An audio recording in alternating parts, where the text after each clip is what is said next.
kandidaciona komisija za sekretara opštinske organizacije Demokratske partije Srba u Kumanovu predlaže Zorana Tošića.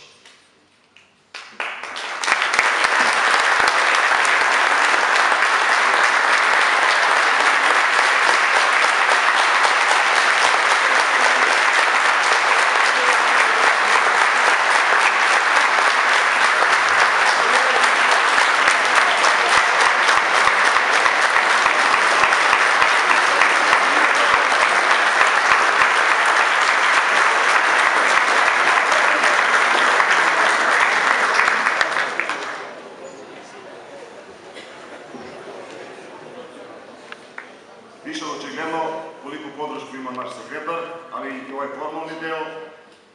Ko je za, neka podigne ruku.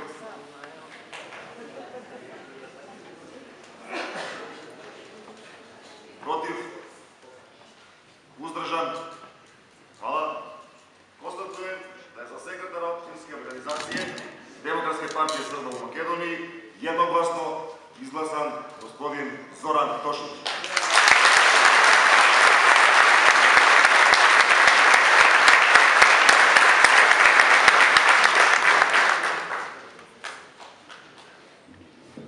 Prelazimo na 7. tačku dnevnog reda. Izbor zamenika predsednika opštinske organizacije Demokratske partije Srba u Makedoniji za Kumanovo.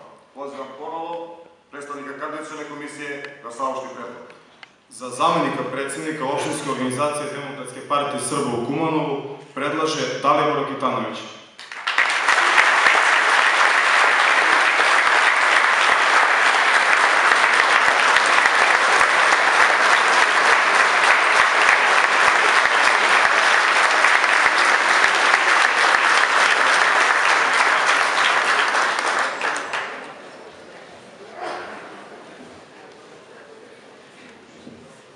Ovaj predlog stavljam na glasanje. Ko je za, neka podigne ruku. Protiv? Uzdržan?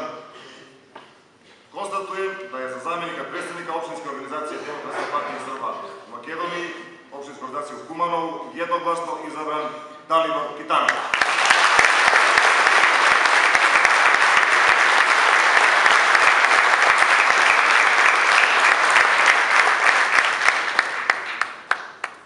Tačka pod rednim brojem 8. Izbor predsednika opštinske organizacije Demokratske partije Srba u Makedoniji. Pozivam predstavnika kandidacione komisije da saopšti svoj predlog. I za predsednika opštinske organizacije Demokratske partije Srba u Kumanovu kandidaciona komisija predlaže Vladimira Stojanovića.